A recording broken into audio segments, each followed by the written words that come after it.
Hey, this is Jan and I'm going to be showing you my new high efficiency mob trap. Currently achieves 774 items per hour based on 10 minutes of testing in which I obtained 129 items. And I've only just finished building it, but as you can see it's stacking up quite nicely. Okay, so as you can see the items come on here from this water stream. For some reason at the moment I'm getting a huge amount of string. So I'll go outside to the... Okay, so if we look up at this, as you can see, it is absolutely huge. You're probably wondering if it's legit. This central tower is, it's the first one that I built. It took 4 full large chests of cobblestone, which works out about 10,000 I think. So all 3 would have been about 30,000. I was not going to build that legit, but anyway, it's like if somebody designs and builds a car, you don't criticise them for not collecting the metal used out of the ground. Anyway, so how do the items get down there? Well, the mobs die in these drowners, and when they do, well, they can't swim up against the glass, which is why they drown. The items flow down here, as you can see the water's flowing, and then there's these central streams that fall into the pit. And when it comes out of the pit, no, when it goes into the pit, sorry, it falls into there. You just throw an item down here, out along here, and of course ends up at the collection point. Okay, so finally, the third module of the trap is the spawn room. In fact, no, I lie, there is another one, but it's kind of, I don't really count it as kind of like a proper part of the trap. It's the streams that pull them in from the towers that aren't directly above the drowner, because the drowner is directly above the central tower, below the central tower, so they fall down straight into it. But obviously, if they're using the same drowner, then I can't do that with all 3 of them at once. So on these towers, they fall down here and then they flow down here. If they die from fall damage, it's fine because their items come along anyway.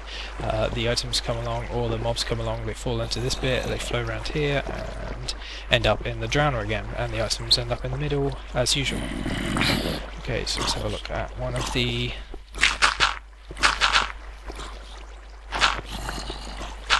spawn rooms. I don't know whether there's going to be anything inside it at the moment. Doesn't look like it. Great.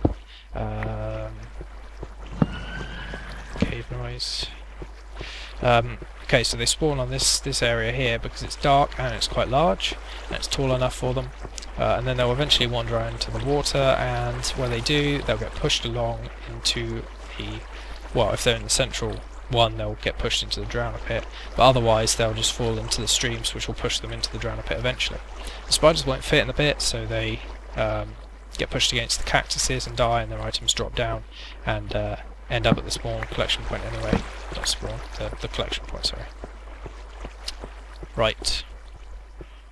So let's just recap.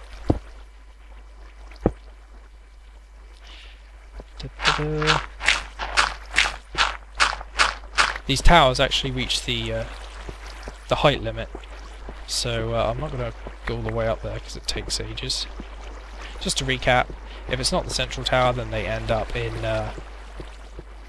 this big water room here, and then they'll eventually end up in this bit here, and it's symmetrical, it's the same on the other side that's not the central tower, and then they'll end up in the drowner, which is directly below the central tower. And this is the drowner. The water will flow along here, it will flow into the central stream, down into the pit, and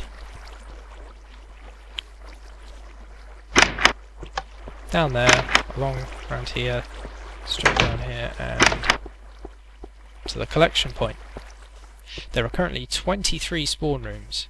As you can see, each of these lumps is like a cactus compartment. So here we've got 1, 2, 3, 4, 5, 6, 7. Well, that one doesn't count actually. There's a total of 23, I'm sure, because there's 7 in the middle and 8 on both sides, on both of the side towers.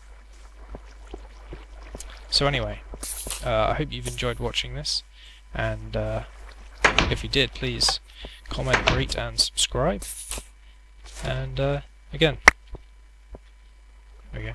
Thanks for watching.